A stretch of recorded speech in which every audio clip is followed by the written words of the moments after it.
Уважаемые коллеги, вы хорошо проинформированы о том, какие проблемы складываются в энергетической области. Вы хорошо помните, как мы пережили эту зиму, с какими сложностями нам пришлось столкнуться, и как было непросто бесперебойно обеспечить население электроэнергией. В отрасли огромное количество накопленных проблем, огромное количество проблем, которые возникают. В связи с этим я счел необходимым провести такой серьезный, обстоятельный разговор на эту тему, с тем, чтобы посмотреть, как идут на текущий момент дела в отрасли и какие необходимо предпринять усилия для того, чтобы осень и зима предстоящая не оказались такими сложными, как прошедшее время. Задача не из простых. Вокруг этой проблемы повышенный интерес. Фактически мы будем сталкиваться с огромным количеством решений, которые будем обязаны принять, и решений, как я это понимаю, непопулярных. Решений, связанных с тем, что это ляжет таким испытанием для нас, для всех. Тем не менее, отрасль чисто экономическая, и для того, чтобы решить проблему, необходимо пользоваться, оперировать экономическими категориями, а не политическими. Проблема понятна, нам необходимо ее решать. Проблем мы не боимся, но необходимо выработать очень грамотное решение.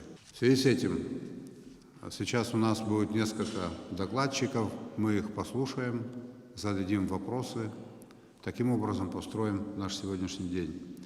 О текущем потреблении и рисках возникновения дефицита электроэнергии. Информация вице-премьера Озган Кристины Константиновны. Общее потребление электроэнергии составило 260 миллионов киловатт-часов, в том числе в мае 179,6 и июне 80 миллионов киловатт-часов. Потребление в 2020 году за аналогичный период, то есть май-июнь, составляло 217 миллионов киловатт-часов. Соответственно, рост по сравнению с аналогичным периодом прошлого года составляет порядка 29%. Сравнительный анализ потребления электроэнергии в период 2018-2020 годы показывает ежегодный прирост потребления соответственно на 7, 21 и 29%. К примеру, рост потребления в апреле и мае 2019 года по отношению к 2018 году составлял 22 и 12% соответственно. С апреля 2020 года по декабрь 2020 года рост составил от 18 до 40% в разрезе по месяцам. В мае 2020 года составляет 29%. Как распределяется объем потребления по районам, я приведу статистику. Город Сухум 62,4 миллиона киловатт-часов или 24% от общего потребления. Гагарский район 75 миллионов киловатт-часов или 28,8% от общего потребления. Гудаутский район 27,6 миллионов киловатт-часов или 10,6% от общего потребления. Сухумский район 16,1 миллион киловатт-часов или 6,1% от общего потребления. Гуль-Рижский район 18,3 миллиона киловатт-часов или 7% от общего потребления. Ачинчирский район 33,2 миллиона киловатт-часов или 12,7% от общего потребления. Творчальский район 16,1 миллион киловатт-часов или 6,1% от общего потребления. Гальский район 10,4 миллиона киловатт-часов или 4% от общего потребления. С января по июнь включительно статистика потребления увеличилась по отношению к прошлому году в суммарном выражении в следующем порядке. Январь плюс 40 миллионов киловатт-часов или на 1,3 миллиона киловатт-часов в сутки. Февраль плюс 24 миллиона киловатт-часов или 827 тысяч киловатт-часов в сутки. Март плюс 99 киловатт-часов или 3,2 миллиона киловатт киловатта-часов в сутки, апрель плюс 22 миллиона киловатт-часов или 737 тысяч киловатт-часов в сутки, май плюс 55 миллионов киловатт-часов или 1,6 миллиона киловатт-часов в сутки, июнь, соответственно, плюс 32 миллиона киловатт-часов или 2,3 миллиона киловатт-часов в сутки. Прошу обратить внимание, что неравномерность распределения обусловлена тем, что были периоды ограничений, поэтому по 2 месяцам динамика не столь высокая. Это, соответственно, у нас февраль и апрель. Общее превышение потребления за 5,5 месяцев по отношению к 2020 году составило 267 миллионов киловатт-часов. Уважаемые коллеги, при условии сохранения такой динамики потребления мы вынуждены констатировать, что уже к концу октября текущего года в республике может сформироваться существенный дефицит, порядка 400 миллионов. И, как это обычно бывает, это может привести к необходимости обеспечения потребления республики электроэнергии за счет перетока. Касаясь перетока, считаю необходимым дать небольшую информацию относительно того, что потребляли в таком качестве и сколько должны были. По состоянию на текущую дату часть задолженности уже погашена и определены источники финансирования по оставшейся задолженности в сумме 352 миллиона рублей. Для справки, суммарный объем перетока из России в 2016 году составлял 108,3 миллиона киловатт-часов. Задолженность погашена за счет инвестпрограммы в сумме 221,8 миллионов киловатт-часов. Протокол 13-го заседания МПК. В 2017 году 195,8 миллионов киловатт-часов. Задолженность погашена за счет инвестпрограммы в сумме 550 миллионов рублей. Протокол 15-го заседания МПК. В 2019 году 69,4 миллиона киловатт-часов, задолженность погашена за счет инвестпрограммы в сумме 190 миллионов киловатт-часов. Протокол 18-го заседания МПК. В 2020 году, февраль-март, составила 69,4 миллиона киловатт-часов. Задолженность будет погашена за счет инвестпрограммы в сумме 162 миллиона киловатт-часов. Решение сопредседателей 2020 года. Переток декабрь 2020 года и январь-апрель 2021 года суммарно 1 миллиард киловатт-часов. Чтобы достичь среднего значения потребления, коллеги, необходимо снизить потребление электроэнергии в среднем на 2 миллиона киловатт-часов в сутки. И для этого необходимо принять существенные меры. Одним из вариантов является ограничение, но учитывая текущий период, наверное, речь может идти пока об ограничениях в ночное время и, безусловном усилении работы с незаконным потреблением электроэнергии потребителями, осуществляющими добычу криптовалют. С учетом действующих в республике ограничений на деятельность, связанную с добычей криптовалют, и в рамках ужесточения мер ответственности за незаконное потребление электроэнергии, согласно принятым в текущем году поправкам к действующему законодательству, с начала года на рассмотрение в суды передано 51 дело. По 26 вынесены решения на общую сумму штрафных санкций порядка 1,4 миллиона рублей. На текущий момент, Аслан Георгиевич, по вашему поручению подготовлены необходимые условия по обеспечению складирования конфискованного оборудования, и соответствующие уполномоченные органы могут приступить к конфискации оборудования. Уважаемые коллеги, для того, чтобы дополнить информацию статистическую о текущем потреблении, необходимо отметить финансовое состояние компании и ее возможности по обеспечению условий поставок электроэнергии. В 2020 году РУП «Черноморэнерго» начислено платежей за потребленную электроэнергию в сумме 802,6 миллиона рублей. Оплачено 323,3 миллиона рублей, что составляет 40%. В том числе по юридическим лицам начислено 222,2 миллиона рублей и оплачено 193,8 миллиона рублей или 87,3%. Физическим лицам начислено 584 миллиона рублей и оплачено 129 миллионов рублей или 22,3%. Следует отметить, что в 2020 году начислено суммарно на 116 миллионов больше 2019 года. При этом уровень оплаты на 13% ниже чем было в 2019 году. В том числе по юридическим лицам оплата в 2019 году составляла 90%, а в 2020 году 87%, то есть на 3% ниже. По физическим лицам оплата за электроэнергию в 2019 году составляла 34,6%, а в 2020 22,3% или на 12,3% ниже. За 5 месяцев 2021 года средний уровень оплаты составляет 24,2%, при этом по юрлицам 63,2%, по физическим лицам 16,6%. Необходимо предпринять соответствующие действия для того, чтобы увеличить объем взимаемых платежей за потребленную электроэнергию. В противном случае при такой динамике мы, конечно, получим отрицательный результат и абсолютную финансовую неустойчивость компании. Также хочу отметить наличие значительной задолженности за электроэнергию у бюджетных организаций и учреждений на сумму порядка 19 миллионов рублей.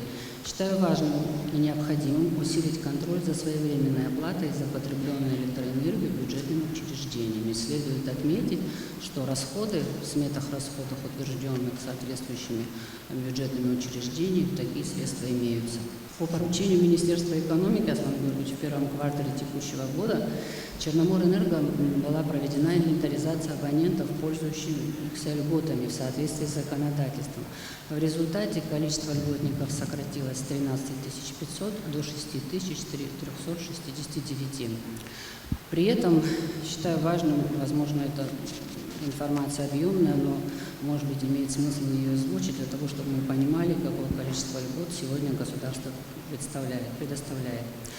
В соответствии с законодательством сегодня в республике установлены 23 категории льготников. К ним относятся инвалиды первой и второй группы Отечественной войны народа Абхазии и семьи погибших, семьи умерших инвалидов первой и второй группы Отечественной войны народа Абхазии, военнослужащие Министерства обороны, уволенные по достижении предельного возраста, общая продолжительность службы которых составляет 20 и более лет, и проживающие вместе с ними члены их семей. Работники СГБ, уволенные по достижении предельного возраста, общая продолжительность службы которых также составляет 20 и более лет, и проживающие вместе с ними члены семей. Работники службы охраны в высших органах государственной власти по достижении предельного возраста, общая продолжительность службы которых составляет 20 и более лет, и проживающие вместе с ними члены их семей. Работники ОМОН МВД Республики Абхазия по достижении предельного возраста, общая продолжительность службы которых составляет 20 и более лет, и проживающие вместе с ними члены их семей. Работники Агентства правительственной связи по достижении предельного возраста, общая продолжительность службы которых составляет 20 и более лет, и проживающие вместе с ними члены их семей. Работники Государственной миграционной службы по достижении предельного возраста, общая продолжительность службы которых составляет 20 и более лет, и проживающие вместе с ними члены их семей. Инвалиды первой и второй группы по зрению и глухие. Инвалиды и участники Великой Отечественной войны и проживающие с ними члены их семей. Инвалиды и участники боевых действий в Афганистане, граждане Абхазии, подвергшиеся воздействию радиации, принимавшие участие в ликвидации катастрофы на Чернобыльской АЭС, а также члены их семей, персональные пенсионеры, сотрудники органов внутренних дел и члены их семей, пенсионеры органов внутренних дел и члены их семей, граждане Абхазии, подвергшиеся политическим репрессиям с 19 февраля 1931 года, а также дети, супруги и родители лиц, расстрелянных или умерших в местах лишения свободы и реабилитированных посмертно, должностные лица таможенных органов и члены их семей, пенсионеры таможенных органов и члены их семей, работники прокуратуры и члены их семей, пенсионеры органов прокуратуры и члены их семей, судьи и члены их семей, сотрудники МЧС и уволенные со службы по достижению предельного возраста пребывания, общая продолжительность службы которых составляет 20 и более лет, и проживающие вместе с ними члены их семей. Прошу обратить внимание, что льготы, предоставляемые гражданам Республики Абхазия в соответствии с законодательством в размере 50% не компенсируются из бюджета и фактически относятся на расходы Черноморэнерго. При этом в соответствии с законодательством сформирован с учетом налога на добавленную стоимость, что провоцирует значительный необоснованный рост задолженности по этому виду налога. По состоянию на 15 июня сумма задолженности по налоговым платежам в бюджет составляет 182 миллиона рублей, в том числе НДС 162 миллиона рублей, задолженность равнебюджетной 89,3 миллиона рублей. Общая сумма задолженности равна 271 миллиону рублей. На фоне падения оплаты за потребленную электроэнергию и значительного увеличения потребления, а соответственно и нагрузок на сети, в разы сократились расходы на содержание электросетевой инфраструктуры. К примеру, в 2018 году на поддержание инфраструктуры расходовалось порядка 65 миллионов рублей без учета заработной платы, в 2019 году 73 миллиона рублей, в 2020 году в 2 раза меньше, 31 миллион рублей. Учитывая ту статистику поступлений, которую я озвучила выше, полагаю, что в этом году у Черноморэнерго вообще отсутствует возможность для проведения своевременных ремонтных работ. При такой отрицательной динамике расходов на обслуживание инфраструктуры, увеличение нагрузок более чем на 20%, с учетом тяжелого состояния электросетевой инфраструктуры Черноморэнерго, возникает очень высокий риск повышения уровня аварийности объектов электроэнергетики, и, безусловно, компания не сможет подготовиться в таких условиях к осенне-зимнему максимуму. Конечно, информация очень тяжелая для восприятия с точки зрения объемности и текущего состояния, но мы считаем необходимым ее в такой аудитории озвучить, для того, чтобы все, соответственно, понимали, в какой критической ситуации находится отрасль и что нам необходимо принимать очень серьезные меры для ее реабилитации. У меня несколько вопросов.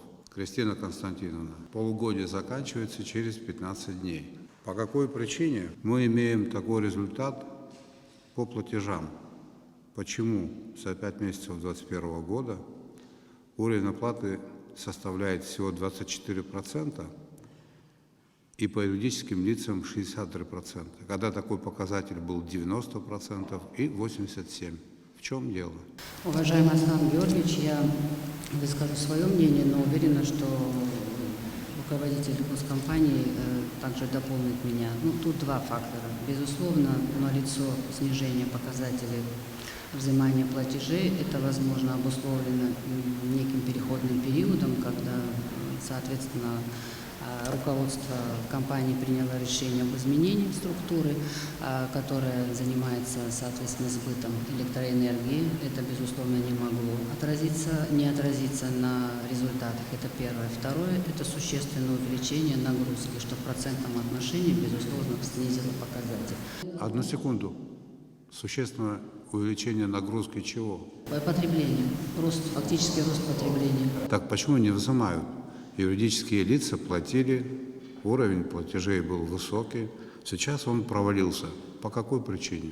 Как мы знаем, майнеры практически, за редким исключением, когда это было легально, никто не работал, никто не оплачивал, соответственно, хищение электроэнергии, ее неоплата также выросли. Поэтому процент отношения оплаченной электроэнергии к потребленной электроэнергии, он, соответственно, по сравнению с предыдущими годами снизился. Это фактор номер один.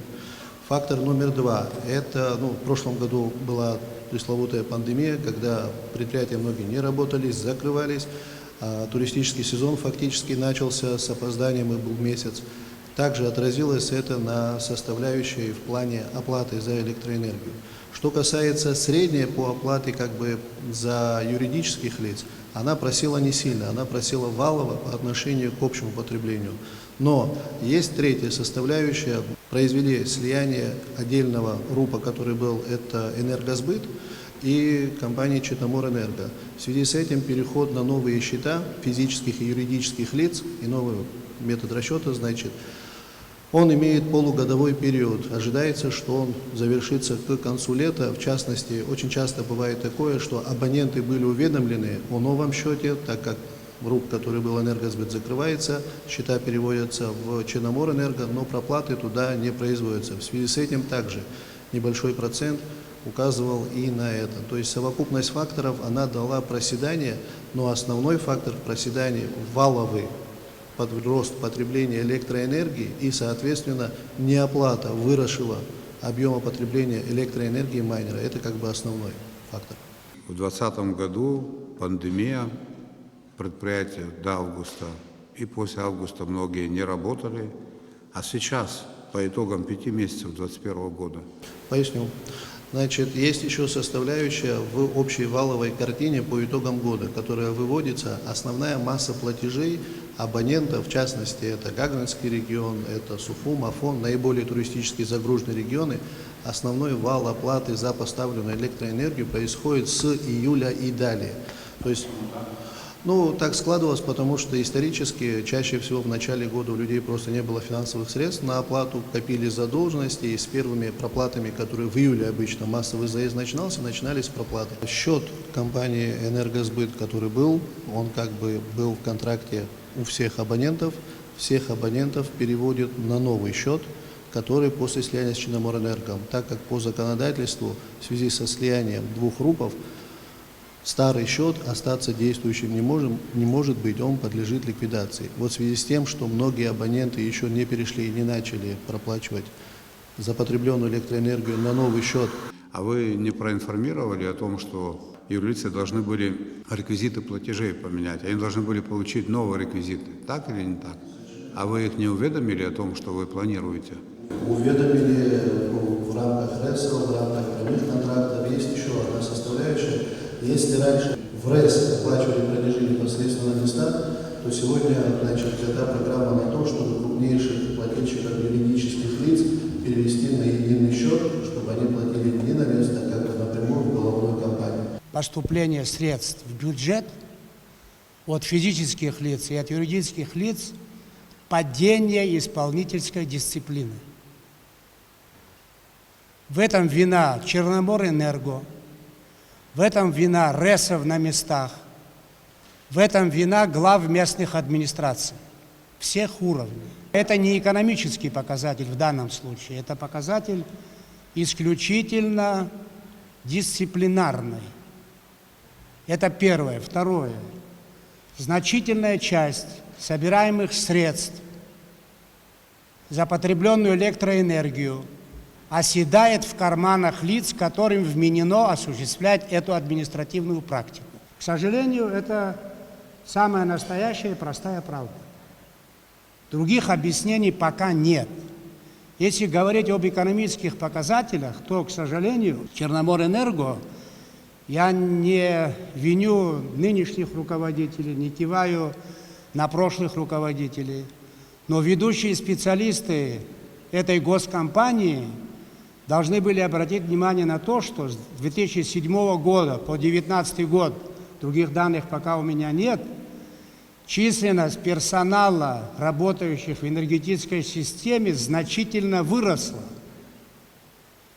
В частности, по центральному аппарату РУП Черноморэнерго выросло на 400 человек, коэффициент полезного действия которых нижайший. То есть мы не оправдываем ту заработную плату, которую получаем.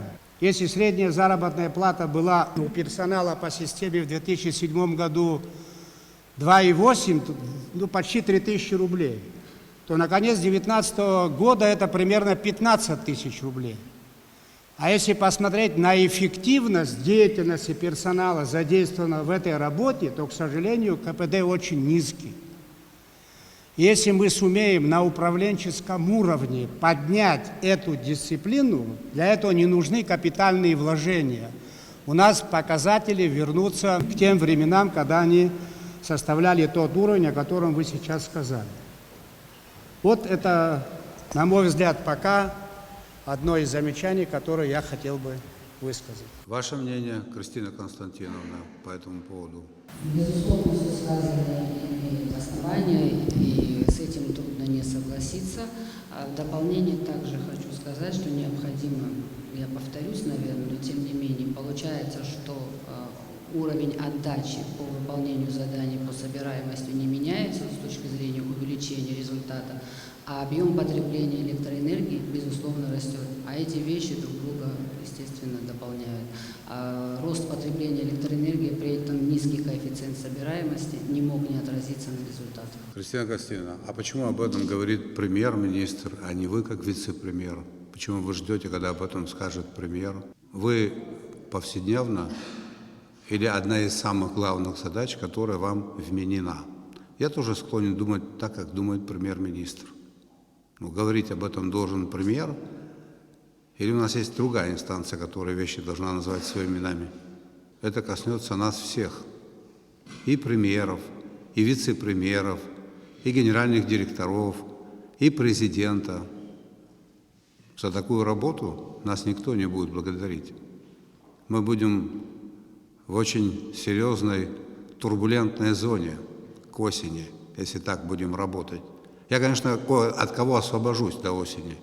Совесть хоть будет чиста. Хотелось бы, чтобы в разговорах было меньше общих выводов. Конкретный разговор должен быть. Тогда и результат, возможно, будет. Вот скажите мне, как можно объяснить такой объем потребления в Гальском районе 10 миллионов киловатт, при том, что население больше, чем в Ткварчели и в Очимчире, а там цифра потребления больше. Как это можно объяснить? У нас что, какие-то промышленные предприятия появились за 3 месяца, в которые мы не собирались в Ткварчели и в Очимчире, к примеру? Этот феномен имеет объяснение? Резкие скачки связаны в основном с майнингом. Работа по борьбе с майнингом ведется. Вот в Гальском районе недавно были обнаружены новые фермы.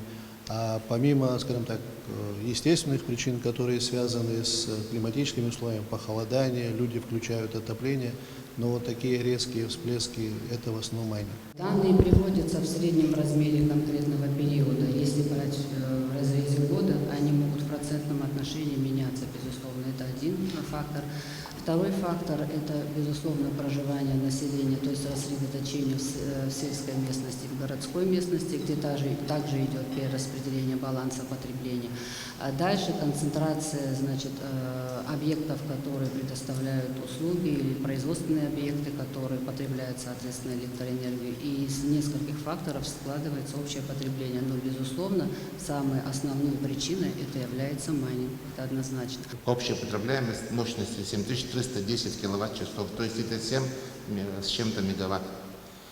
Все выявленные криптофермы демонтированы и вывезены. Повторных подключений по майнингу и новых выявленных ферм нет. На государственных объектах ферм добычи криптовалюты нет. Кроме того, с целью уменьшения нагрузки по электросети Ткварчельская РЭС проводит работу по выявлению абонентов незаконно подключенных к трехфазному питанию. Всего за данный период было выявлено 90 абонентов, подключенных незаконно к трехфазным сети. Из них 57 отключены, переведены на однофазное подключение. Данная работа продолжается, проводится мониторинг совместно с органами внутренних дел Ткварчельского района. Сейчас хотелось бы сказать, ежесуточное употребление нормы расходов электроэнергии по Ткварчельскому району составляет 250 тысяч киловатт-часов. Превышение среднее составляет 120-130 тысяч киловатт-часов. Это связано с потреблением электроэнергии населения, что невозможно контролировать в связи с отсутствием прибора учета. Уважаемый президент, хотелось бы сказать, у нас новых подключений в самом деле нет. Я это гарантирую. Если даже где-то майнинги стоят, они не подключены, тоже гарантирую. Если кто-то, у кого-то другая информация, пожалуйста, я перепроверю. Но касаемо того, что вот это вот демонтировали, люди растащили по домам. Закрыто 64 крупных фермы, 7 судебных дел сейчас в производстве на общую сумму 1 миллион 157 тысяч рублей. Это по штрафам. Если смотреть по данным, с февраля месяца у нас динамика уменьшается по электроэнергии в сутки. Но в целом, конечно, ситуация остается также сложной. Здесь работа, наверное, электриков и силовых ведомств. Вот как предшественник сказал, что по домам все растащили, все вот эти вот аппараты. Крупных ферм в районе нету, это могу однозначно сказать. Сегодня существует такая практика, что платится аренда за установку той или иной машинки, производящей майнинг у пенсионеров, домах, квартирах. А почему? Потому что есть установленный лимит потребления электроэнергии, средний, как вы приняли, от 5 до 10, 20 киловатт случилось это трехфазное подключение и частные дома. И ставится туда, и получается, что нормативы, которые должны быть по потреблению частного сектора, они не превышаются, но суммарный объем, который есть, он не падает, он остается таким же.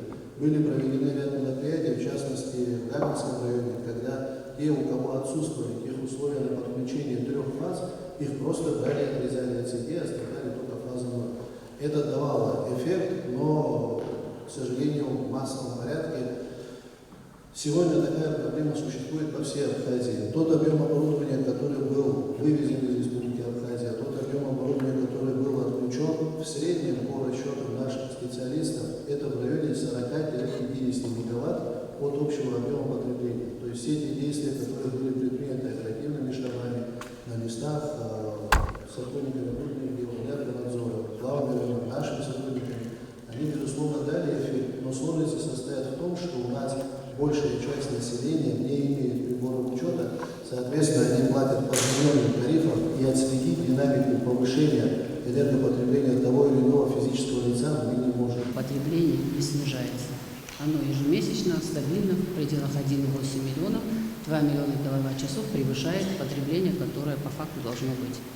Сколько единиц оборудования изъятого хранится на складах, которые вы организовали? Аслан Георгиевич, буквально вчера был подписан уже контракт с неведомственной охраной, по обеспечению сохранности оборудования. Дело в том, что помещение необходимо было оборудовать решетками, соответствующими входными дверьми железными и камерами видеонаблюдения. Все мероприятия проведены, контракт подписан, и, в принципе, они могут приступать к этому мероприятию. Я имею в виду стандарт и МВД.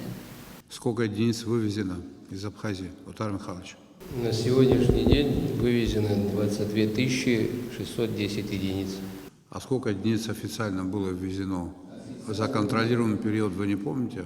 А официально было ввезено 66 857 штук. Из вывезенных, получается где-то 34% от ввезенных.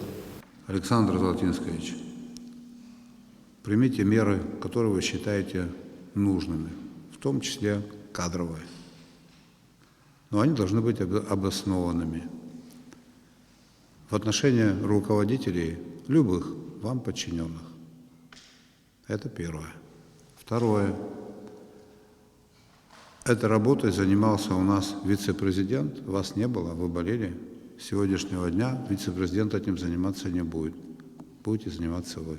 Я не за репрессивные такие меры, но если их необходимо принять, если от кого-то надо освободиться, давайте будем освобождаться. О мерах по повышению эффективности борьбы с незаконной добычей криптовалюты. Информация Зураб Сергеевич Багапш. Оперативные штабы достаточно себя хорошо зарекомендовали. Это действия, которые были предприняты по блокировке IP-адресов и все, что связано с телекоммуникационными составляющими для блокирования пулов, майнеров и прочие составляющие. К сожалению, они находят методы обхода, в частности, VPN-анонимайзеры. Было совещание у Халваша, в рамках которого вырабатывались меры, которые должны будут предпринять провайдеры для ограничения майнинга со своей стороны. Ждем результатов, которые будут предложены.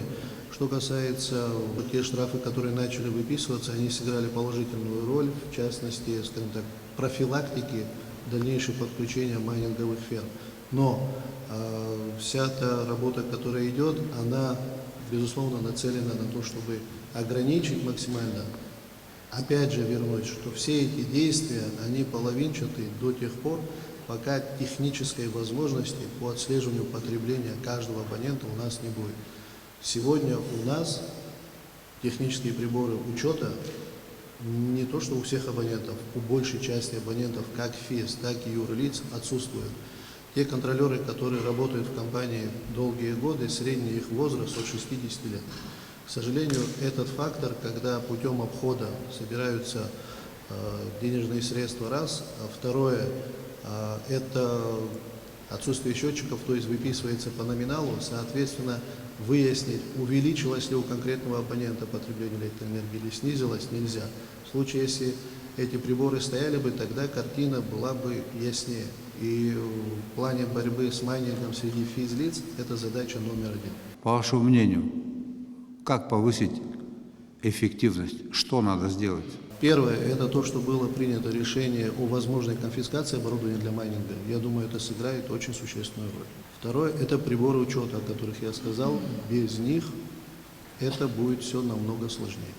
По Республике Абхазия в ходе проводимых мероприятий были выявлены следующие.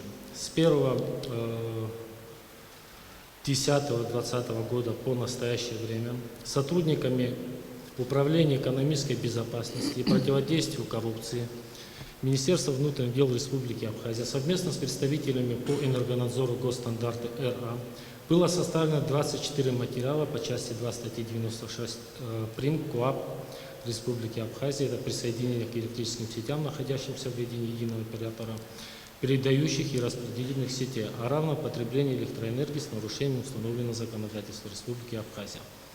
Отключено было 12 630 устройств по добыче криптовалюты, демонтировано 28 объектов, изъято 7 трансформаторов. УВД по Гагарскому району выявлено 68 объектов, отключены 53, демонтировано 15 объектов. В суд Гагарского района направлено 20 материалов по части 2 статьи 96 КоАП Республики Абхазия. ОВД по Гудоводскому району выявлено и отключено от сетей 30 объектов по добыче криптовалюты. Составлен административный протокол по части 2 статьи 96 прим. КоАП Республики Абхазия. Владельцы были подвергнуты административному наказанию в виде штрафа. УВД по городу Сухум выявлено 77 объектов, где были произведены отключения от сети оборудования по добыче криптовалюты и составлены 112 актов, которые переданы в Энергонадзор Республики Абхазия. Собрано 19 материалов для принятия решения по части 2 статьи 96 прим. КоАП РА. ОВД по Сухумскому району было выявлено 74 объекта, из которых 43 отключены, 31 демонтировано. Согласно части 2 статьи 96.1 КоАП собран соответствующий материал. ОВД по Гульзыбскому району выявлено 30 объектов с оборудованием по добыче криптовалюты, из них 8 отключены, 22 объекта демонтировано. 2 объекта не функционировали, составлено 7 протоколов об административном правонарушении по части 2 статьи 96 прим. КоАП РА. Выписан штраф. ОВД по Чамчирскому району выявлено и отключено 90 объектов по добыче криптовалюты. Составлены административные материалы по части 2 статьи 96 прим. КоАП. ОВД по Ткачевскому району выявлено 22 объекта по добыче криптовалюты, из них демонтировано 19 объектов, 3 отключены. Также составлены административные материалы. ОВД по Гальскому району выявлено 3 объекта с установленным оборудованием по добыче криптовалюты, и 1 объект был подготовлен к подключению. Составлено 3 материала по части 2 статьи 96 прим. КоАП. Владельцы были подвергнуты административному наказанию в виде штрафа. В ЛУВДТ, это линейный отдел внутренних дел, на транспорте выявлен 1 действующий объект, составлен административный материал по части 2 статьи 96.1 КоАП. Всего по республике за отчетный период по борьбе с незаконной добычей криптовалюты отключено 332 объекта и осуществлено 723 выезда по проверкам вышеперечисленных объектов. За последние 2 месяца, это после последнего совещания с участием вице-президента Республики Абхазия, была получена информация от сотрудников филиала РУП «Черноморэнерго» и Государственного комитета Республики Абхазия по стандартам потребительскому и техническому надзору о майнинговых фермах по незаконной добыче криптовалюты о 6 объектах. Это 2 в Гагарском районе, 2 в Гулерипском и 2 в городе Сухум. Соответствующие рапорта начальников УВД прилагаются. На данный момент по республике ежедневно сотрудниками правоохранительных органов совместно с оперативным штабом на местах проводятся мероприятия, направленные на выявление объектов по незаконной добыче криптовалюты, а также повторно проверяются ранее выявленные объекты. Видно, что работа проводилась. Количество выездов, цифра внушительная. Вы скажите, а что нужно сделать, по вашему мнению, для того, чтобы наша работа с вами была еще более эффективной. Товарищ президент, я согласен с предыдущими ораторами. На самом деле, со вчерашнего дня стал функционировать склад, где будут храниться изъятые майнинг-фермы. С сегодняшнего дня сотрудники МВД заступили на дежурство. Я думаю, это даст большой эффект. Какие изменения были внесены в кодекс об административных правонарушениях, в уголовный кодекс? Что-то надо менять или все оставить как есть? Надо ли что-то ужесточать, расширять сферу применения, пересмотреть, может быть, по параметрам, тут 300 киловатт выше, ниже, там штрафы, санкции, иные, конфискация. У нас случаи конфискации есть? Конфискации были единичные случаи, вынужденные меры. Это в селе Атара 117 единиц было обнаружено у гражданина Адлиба. Это примерно месяц назад. Это второй случай был подключения. Вынуждены были мы его конфисковать. Складировали в Ачамчирском РОВД. Было еще несколько фактов, но это были там, если не ошибаюсь, 5-6 единиц у граждан, проживающих в городе Сухум. Мы ежедневно проводим мониторинг. Недавно были обнаружены также фермы. Мы вынуждены их опечатать, когда есть возможность была конфисковать. Но с сегодняшнего дня уже будет поставлена задача о применении законных мер по конфискации данного оборудования.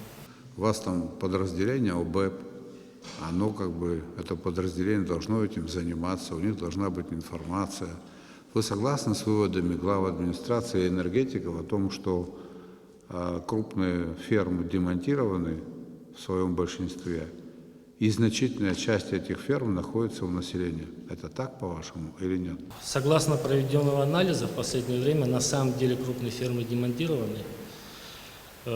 Если ранее мы месяца 3-4 назад сотрудниками УБЭП и сотрудниками МВД обнаруживали фермы там 500, 700, 1000 единиц, на сегодняшний день он не превышает 200-250 единиц. Да, но по сравнению с тем, что было.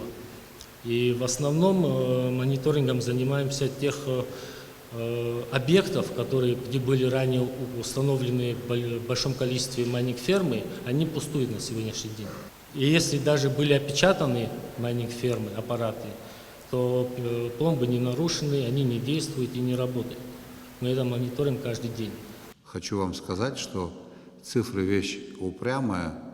400 миллионов киловатт-часов в октябре – это дефицит, который сложится, если меры мы не примем. Полумеры мы уже принимали. Наш разговор должен быть очень подготовленный, чтобы шаги были правильные по итогам этого разговора. Уважаемые оперативники, очень важно, чтобы вы свою работу в этом направлении усилили. Надо посмотреть, есть ли такая на самом деле тенденция. Вот, как говорит председатель Государственного таможенного комитета, в Абхазии должно быть 40 тысяч ферм, как минимум. Так, да. Какое-то количество завезено незаконно. Но вы поделите 50 тысяч на количество семей, там как-то прикиньте, и посмотрите, какой круг граждан охвачен этим явлением. По нормативным актам, которые были приняты, на ваш взгляд, они свою роль выполняют? Благодаря этим нормативным актам мы сделали шаг вперед в плане борьбы с крупными хотя бы фермерами? Я считаю, что шаг вперед сделали. Во-первых, это в соответствии с теми изменениями, которые внесли законодательство об административных правонарушениях в отношении лиц, которые незаконно добывают криптовалюту, выносится сотрудниками госстандарта, выносится штраф в размере том или ином, и там по большому счету большие, огромные суммы. Это 300 тысяч, 400 тысяч рублей, 200 тысяч рублей. И это ощутимо для них. Я хотел бы в связи с этим, коль скоро вы сумму назвали, вот справка за подписью председателя Верховного суда рассмотрена и вынесено решение почти на 2,6 миллионов рублей. А взыскано сколько? Все эти деньги поступили? Решения суда исполнены? Господин президент, служба судебных исполнителей Министерства юстиции в рамках своей компетенции исполняет судебные решения, в том числе по части исполнения в виде конфискации. И руководитель службы судоисполнителей находится в зале и не даст соврать о том, что исполнительных листов по исполнению решения в виде конфискации у нас, к сожалению, пока еще не было. На сегодняшний день, на 16 число, всего у нас 67 дел, которые переданы в суды. Из них на сегодняшний день рассмотрены 30, приняты по 30 решениям, 37 материалов пока находятся на рассмотрении. На сумму общую сегодняшний день судами были выписаны штрафы на общую сумму 1 450 880 рублей. Общая предполагаемая сумма поступления в бюджет по всем материалам, направленным в суды Республики Абхазия, составляет 7 438 тысяч рублей. На сегодняшний день ни одна копейка не поступила в бюджет. Я хотел бы просто отметить, что до сих пор с апреля месяца принято решение судами, выписан исполнительный лист, но они до сих пор не решены, даже ни одно дело суды не передали судоисполнителю. Со 2 апреля по настоящее время к нам ни одного листа исполнительного не поступило по майнингам. Суд должен принять решение. Решение есть. Дальше судебные исполнители. Но подробности я завтра выясню. На самом деле самое сложное дело рассмотреть, а уже вручить исполнительный лист. Это технически самое легкое. Почему это произошло, непонятно. А я думал, что участники этого разговора знают свои полномочия, пределы своих полномочий и заинтересованы в том, чтобы дело довести хотя бы там, где это возможно, до конца, до логического. Вот вы как-то завтра с председателем Верховного суда пообщайтесь вместе, а вы меня проинформируйте, что нового по этому поводу можно сделать, хорошо? Если говорить о теме в продолжение майнинга, надо хотя бы нам самим себе признаться в том, что ни одна крупная ферма не была установлена без нашего разрешения. Без разрешения РЭСов и Черноморэнерго. Такого не бывает противоположного. Это мы сами разрешили людям подключиться, потому что человек не знает, как подключиться, когда у него 100 или 200 машин. Вот это реальная правда, ситуация. Эти фермы стояли, Александр Георгиевич, по поручению Кристины Константиновны, были посланы письма на наши госпредприятия. На наших госпредприятиях успешно работали крупные фермы. Мы тут замечания делаем крестьянам, что у тебя 3 машинки, а на нашем госпредприятии стоит 300, 200. До сих пор стоит? Нет. Но был факт и остается фактом. К сожалению. Если мы объединим усилия все вместе, то, конечно же, тема во многом отодвинется назад. Ничего не происходит без нашего участия. Тот эксперимент, Александр Георгиевич, который был в столице, вы о нем знаете, вас информировали неоднократно, мы говорили об этом, по электронным датчикам, по электронным счетчикам, по электронному слежению за тем, как потребитель АНКВА потребляет и платит за электроэнергию. Из более 13 тысяч установленных по первому слову техники сегодня работает чуть больше 3000. Все остальное пришло в упадок и практически сегодня уже не годится. А люди, у которых это было, являлись самыми исправными плательщиками за электроэнергию. Самые исправные были они. Тоже вопрос дисциплины. Почему это должно было пропасть? Уход и эксплуатация за этими объектами не требовала больших финансовых вложений. Просто нужна была элементарная дисциплина, которая, как оказалось, не было на тот период и на сегодняшний период времени. То, что касается юридических лиц из примерно 2600 плательщиков этой категории платят за электроэнергию более 90%. Но если ими тоже не заниматься, они тоже перестанут платить. Тут не надо ходить к гадалке. И, как говорил наш друг Чиндаров, не надо никому бабушку лохматить. Все очень просто и очень понятно. Все зависит от нашей чиновничьей высокого уровня дисциплины, как мы будем доводить на места свои управленческие решения. А если Анквабу можно иметь ферму 400 машинок, то и другому должно быть дано разрешение. Или Анкваб не должен, и другой не должен. Наша квазипринципиальность, наша выборочная принципиальность привела во многом к сегодняшней ситуации. Я еще раз хочу задать вопрос коллегам из Черноморэнерго. Почему с 2007 года по 2019 год включительно аппарат, в том числе и сотрудники, их число выросло на 400 человек? У нас что, число линий резко увеличилось? Или мы территории приросли?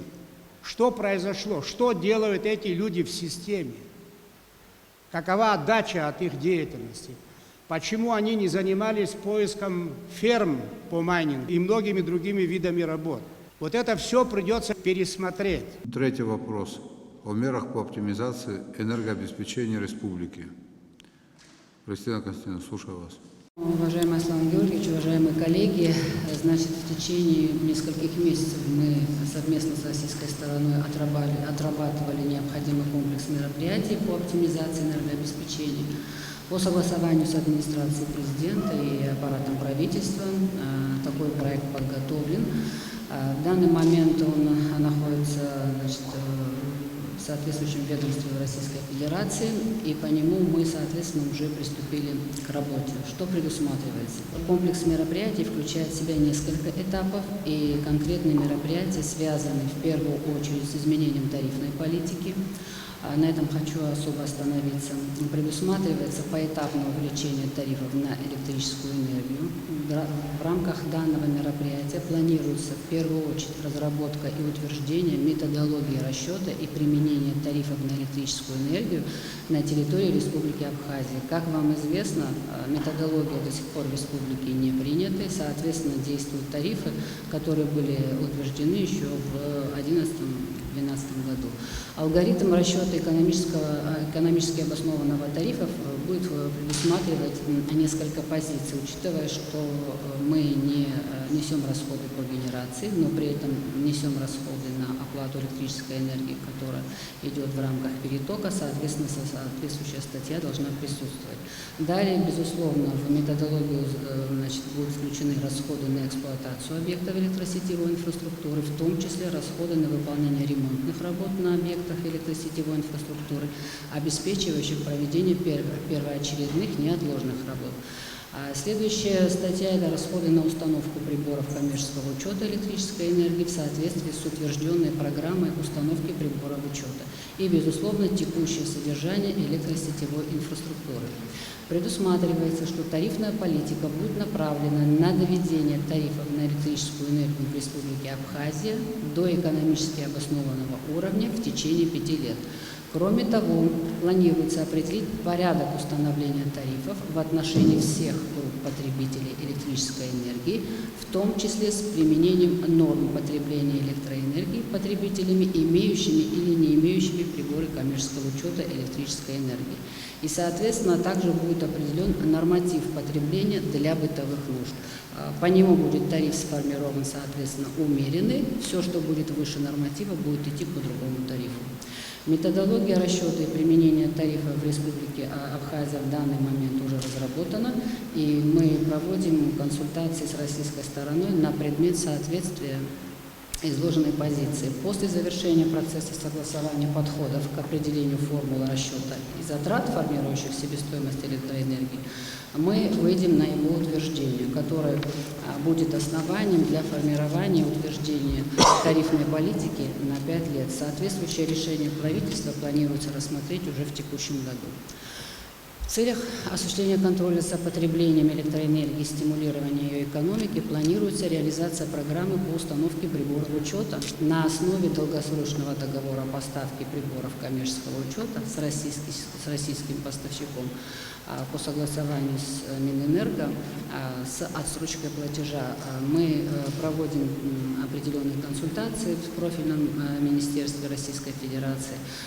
Значит, наши предложения в этом вопросе нашли положительные решения, уже определен предварительно пока оператор, который будет заниматься этим вопросом. Мы ожидаем, что предварительная схема, значит, условий по заключению такого контракта до 1 июля будет сформирована. И, соответственно, потом мы будем уже ее рассматривать здесь. В настоящее время Черноморэнерго подготовлены требования к функционалу приборов коммерческого учета электроэнергии, расчеты стоимости по их установке, возможности дистанционной передачи данных об энергопотреблении, а также с передачей данных в порядке отхода для отдаленных точек подключения. В рамках состоявшегося в Минэнерго России совещания местом реализации пилотного проекта на первом этапе предложен город Сухум как наиболее загруженный регион. Предполагается, что с 2022 года в городе Сухум будет начата реализация программы по установке приборов коммерческого учета электроэнергии с количеством абонентов 10-15 тысяч. В целях регулирования процесса потребления электроэнергии потребителями, осуществляющими деятельность по добыче криптовалют, также предлагается механизм разрешения данной ситуации.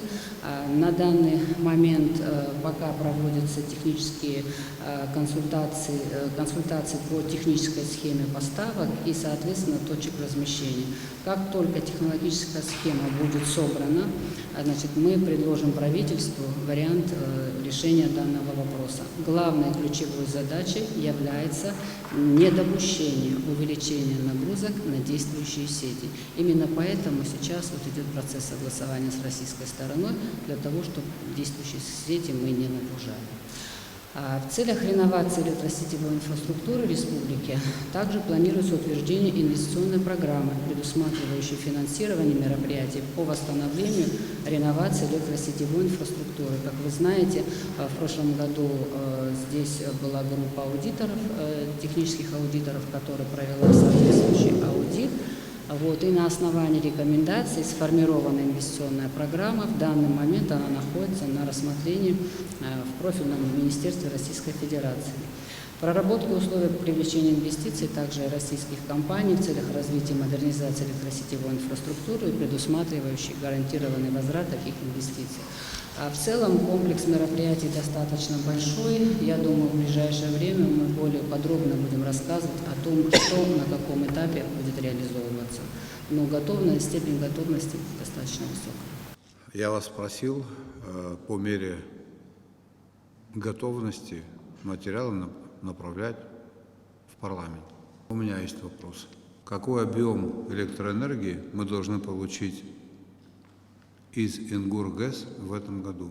По тем соглашениям, которые действуют с противной стороной, объем Абхазии составляет в районе 2 миллиардов киловатт-часов. Это примерно 40% от того, что Ингур вырабатывает. Но это пиковые значения.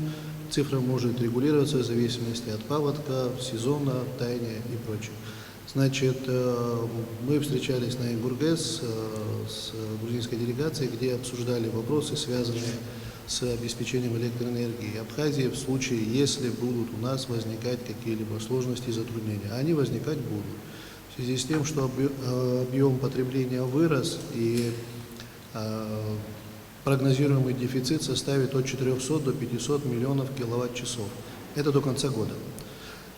Значит, возможно теоретически, что, как и в предыдущие годы, когда мы забирали большую часть электроэнергии по сравнению с тем, что нам положено как бы по соглашению, вот, Ингургэс на это шел, возможно, в этом году будет то же самое, но эта операция будет намного более сложная и вряд ли осуществимая в том объеме, в котором она была все предыдущие годы. Соответственно,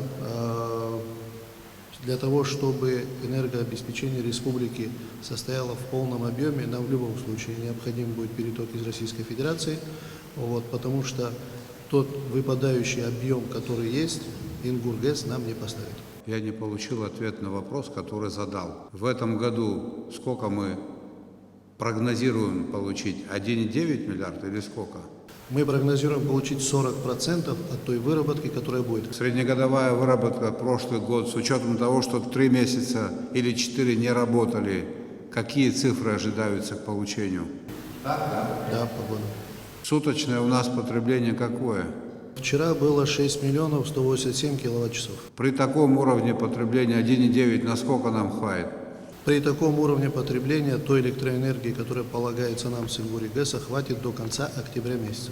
Что мы должны сделать для того, чтобы растянуть эту историю как-то? Давайте более предметно поговорим на сей счет. То, что мы будем устанавливать приборы учета, это правильно, это нужно, но это произойдет в лучшем случае с 2022 года. Что будем делать в ноябре и в декабре для того, чтобы в домах была электроэнергия? Какие предложения есть? Первое – это ввести ограничения, потому что иной ситуации для экономии электроэнергии нет. Это ограничение в случае, если мы вводим с 20 числа сего месяца, даст нам суммарную экономию до конца года в районе 100 миллионов киловатт-часов. Какое ограничение нам даст 100 миллионов? В случае, если мы будем на 2 часа ночью отключать электроэнергию по районам. 2 часа Да. в сутки, это даст 100 миллионов киловатт-часов. Да, да. Есть еще один нюанс. Расчет объема потребления электроэнергии. По принятой схеме потребление рассчитывается с 1 апреля до 1 апреля следующего года. То есть 1 900 000 мы получим не с 1 января по 31 декабря, а с 1 апреля сего года по 1 апреля следующего года. Я же спросил, сколько мы получим в этом году. В этом году до 31 декабря 2021 года. Вы мне сказали 1,9. Я 1,9 поделил на 240 дней, потому как январь, февраль, март, апрель мы ничего не получали. Правильно? 120 дней сняли, 245 дней. Получилось 7,9. Вроде бы неплохая картина. Сколько мы сегодня потребляем? В этом году мы получим, условно говоря, 1 900 000 минус 120 дней, в которые Ингур-ГЭС стоял на ремонте. Такая будет цифра итоговая до 31 декабря сего года. Количество отдыхающих, которые будут пользоваться электроэнергией, количество объектов, которые будут пользоваться электроэнергией на полную мощность, в разы выросло уже. Возможности, которые есть сегодня у Черноморэнерго, следующие. Главы администрации это знают, я просто освежу в памяти некоторые цифры. У нас 41 подстанция, Аслан Георгиевич. Из 41 подстанции только 7 может работать в нормальном режиме, надежно. У них зеленая краска надежности. 31 подстанция не может взять на себя нагрузку испорченного трансформатора. Когда стоят 2 трансформатора, один сгорел, этот должен взять на себя. Он не может, у него нет мощностей. То есть 31 подстанция ущербная. И как бы мы ни говорили друг другу заклинания, они не станут лучше, пока мы в них не будем вкладывать серьезные деньги. Пока мы не изменим в какой-то степени наше абхазское законодательство, чтобы инвестор был заинтересован сюда прийти. Абхазского бюджета сегодня, завтра и послезавтра не будет хватать даже на 10% ремонтных работ на этих объектах. Вот что нас ждет. Нравится это кому-то или не нравится, Кристина Константиновна неоднократно об этом говорила, я просто ее сейчас дополню. Мы уже должны приступить к отключениям сегодня, Аслан Георгиевич. А представьте себе все мы, что мы отключили Гагарский район на 2 часа. Сейчас или в июле, или в августе. Что это будет? Но другого пути стабилизировать число потребленной электроэнергии у нас не получится. Другого пути нет и не будет. И мы должны, посоветовавшись с главами администрации, с энергетиками, и принять правильное управленческое решение, как это сделать. Но по-другому мы не сможем решать эти вопросы. Эти объекты, которые являются очень важными в энергосистеме, о которых я сказал, может быть, я там ошибся в 1-2 цифры, меня можно поправить. требует немедленного вложения огромного числа финансовых средств. Немедленного вложения. И, наверное, главным звеном нашего разговора является надежная энергетика, равняется надежные инвестиции, которых мы сегодня лишены по известным обстоятельствам. Кристина Константиновна и коллеги отработали очень квалифицированно дорожную карту в этой части. Мы ее будем скоро готовы переслать в парламент, общественным организациям, чтобы внимательно посмотрели. Пока мы будем выяснять отношения, что первичнее, что вторичнее, у нас может завалиться и курортный сезон, и многое другое. И мы можем лишиться тех денег, которые ждем в бюджет из-за лампочки Ильича. Проблема так, и та правда, которую вы предложили сегодня сказать, она примерно звучит таким образом. Иначе это самообман. Придется пересмотреть многое, придется принять непопулярные решения. Но мы не сможем стабилизировать ситуацию половинчатыми мерами. Уж хабхашабхацо хазнупар резцара фурт отзаживет. Вот такие мои немножко мрачные прогнозы, в которых я лично, исходя из какого-то опыта, уверен. Надо сконцентрировать все усилия РЭСов, глав администрации, аппарата Черномонэнерго, все, кто хочет, чтобы у нас жизнь улучшалась, на главных вопросах, связанных с электроэнергетикой. По-другому ничего не получится. В целом, из того, что я слышал, проблема майнингов у нас пока есть, притом серьезно влияет на ситуацию. Я не услышал, чтобы кто-то, мы приняли закон, ужесточили, что кто-то по этому закону кто-то был наказан. Я не слышал об этом. Но механическое отключение сегодня отключил, завтра подключились, и это продолжается уже давно. Попробуем подвести некоторые итоги нашей встречи. Первое, я так это понимаю, правительство будет готовить документ, связанный с ограничением потребления. Это вынужденная мера, и альтернативы этому нет. Потому как эта вынужденная мера параллельно является непопулярной, вокруг этого будет огромное количество разговоров, значит, в информационном плане к этому мероприятию надо будет очень серьезно подготовиться. Черноморэнерго, министр экономики, а там, где нужно премьер-министр, нужно будет соответствующим образом дать разъяснения нашему населению. Люди у нас грамотные, они это поймут. Исчерпывающим образом объяснить людям, зачем мы это делаем. Это первое. Второе, что этому пути нет альтернативы. Это первое, что надо сделать. Второе. Согласен с тем, что исполнительская дисциплина в компании должна быть существенным образом улучшена. За такой период количество работающих в компании увеличилось почти вдвое.